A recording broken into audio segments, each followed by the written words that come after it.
Welcome to Webline.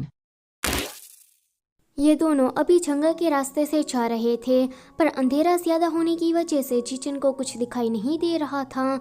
तो ये दोनों उसी घर के पास रुकने का सोचते हैं। वहाँ ये दोनों आग जलाकर बैठे थे। जीचन रुवानली के घाव को देखना चाहता था। जब वो उस चोट को टच करता है तो रुवानली को दर्द होता है।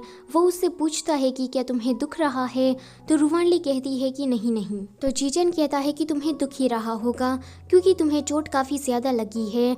पर वो रुवानली की ओर देखता है। ये दोनों अभी काफ़ी ज़्यादा करीब थे, तो जीचन उससे जल्दी से दूर हटता है। आगे ये दोनों आग के पास बैठे थे। दोनों में से कोई भी बात नहीं कर रहा था। तो इस ऑकवर्ड सी सिचुएशन को तोड़ने के लिए जीचन कहता है कि मुझे माफ़ कर देना, आज मेरी वजह से तुम मुसीबत में फंस गई। मैं आज उनसे कहलवा कर हमारा कॉन्ट्रैक्ट टर्मिनेट करवा दूंगा, फिर तो तुम घर जा सकती हो। तुम्हें इस एंटरटेनमेंट सर्कल में रहने की ज़रूरत नहीं है। रुवानली कहती है कि बिल्कुल भी नहीं। देखो, मैंने यहाँ तक आने के लिए काफ़ी ज़्यादा सेक्रीफाइसेस किए हैं, तो अब हम वापस नहीं जा सकते। हमारा कॉन्ट्रैक्ट 3 महीने का है ना, तो 3 महीने में टॉलरेट कर लूँगी, तो प्लीज़ तुम भी कर लेना। जीचन जल्दी से उसके करीब आ जाता है। रुवानली उसे कहती है कि ये तुम कर क्या रहे हो, तो वो कहता है कि खुद ही सोच लो। रुवानली कहती है कि मुझे तुम पर यकीन है कि तुम मुझे कुछ नहीं करोगे। तो जीचन कहता है कि सोच लो, मेरी इस ग्लैमर दुनिया में वांग वेंगशु जैसे लाखों लोग होंगे, उसका तुम्हें रोज़ सामना करना पड़ेगा। क्या ये तुम कर पाओगी? रुवानली कहती है कि मैं यहाँ अकेली नहीं हूँ, तुम मेरे साथ हो। तो जीचन कहता है कि फिर ज़्यादा रोना मत, क्योंकि रोते टाइम तुम काफ़ी ज़्यादा अगली दिखती हो। रुवानली कहती है कि मैंने तुमसे ये नहीं कहा था कि तुम इसे इल्यूशन समझकर भूल जाना।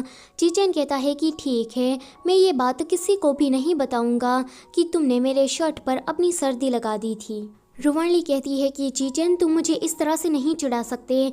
जीचन कहता है कि तुम मेरी गर्लफ्रेंड हो, तुम मुझे मना नहीं कर सकती। यहाँ लिंसे, जो कि जंगल में था, वो रो रहा था कि ये कमीना जीचन मुझे अकेला छोड़कर कहाँ चला गया। अगले दिन ये दोनों कुछ इस तरह से सो रहे थे। जीचन उठता है एंड वो सोते हुए रुवानली को देखने लगता है, पर जब रुवानली उठती है तो वो सोने का नाटक करने लगता है। रुवानली उठकर जीचन को देखती है। वो सोचती है कि आज मैं दोबारा जीचन को ऐसे सोते हुए देख रही हूँ, पहली बार उस होटल में एंड दूसरी बार आज। पर जब हम दोनों पहली बार मिले थे तो सिचुएशन काफ़ी ज़्यादा ऑकवर्ड सी थी। उस दिन जीचन को अपने करीब देखकर मैं थोड़ा डर गई थी, पर साथ ही साथ में मुझे काफ़ी ज़्यादा खुशी भी हो रही थी।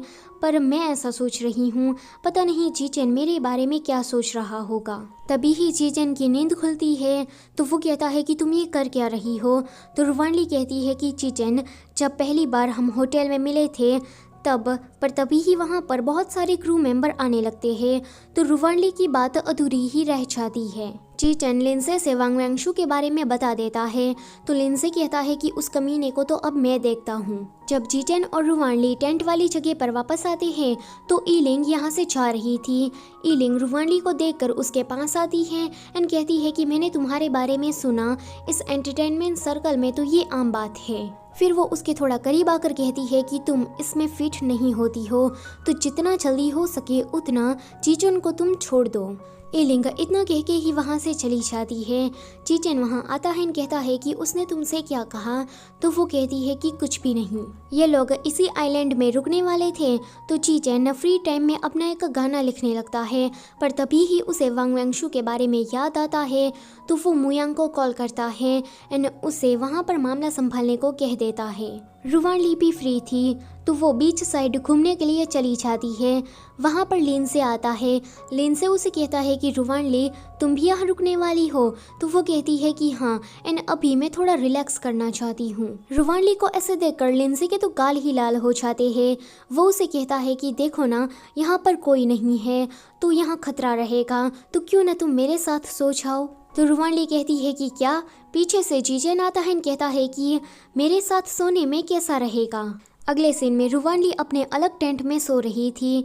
वो जीचन के बारे में सोच रही थी, तो अचानक से ही वो उठ जाती है। जीचन उसके टेंट के बाहर खड़ा था, तो वो उसे कहती है कि जीचन, अभी तुम लिंसे के साथ सो रहे हो, तो कहीं तुम्हें इस बात से कोई दिक्कत तो नहीं है ना। जीजन सोचता है कि इसको लिंजी की इतनी परवाह है। वो उसे कहता है कि चिंता मत करो, मैं उसे खा नहीं जाने वाला। फिर आधी रात में रुआनली टॉयलेट के लिए जाती है। जब वो वापस आ रही थी तो वो गलती से जीजन वाले टेंट में चली जाती है। जीजन कहता है कि क्या ये कोई सपना है, पर फिर वो रुआनली को पॉक करता है तो वो कहता है कि नहीं नहीं, ये तो सच है, मुझे जल्दी से इस लड़की को उसके टेंट में भेजना होगा। पर तभी ही लिंजी साइड बदलता है। नींद में कुछ बड़बड़ा रहा था तो ये देखकर जीजन रुआनली को अपने कंबल में ढक देता है। जब तक लिंजी साइड नहीं बदलता तब तक ये दोनों इसी तरह से रहते हैं। सो आज का चैप्टर होता है यहीं पर ही खत्म। Don't forget to like, share and subscribe. Thank you for watching.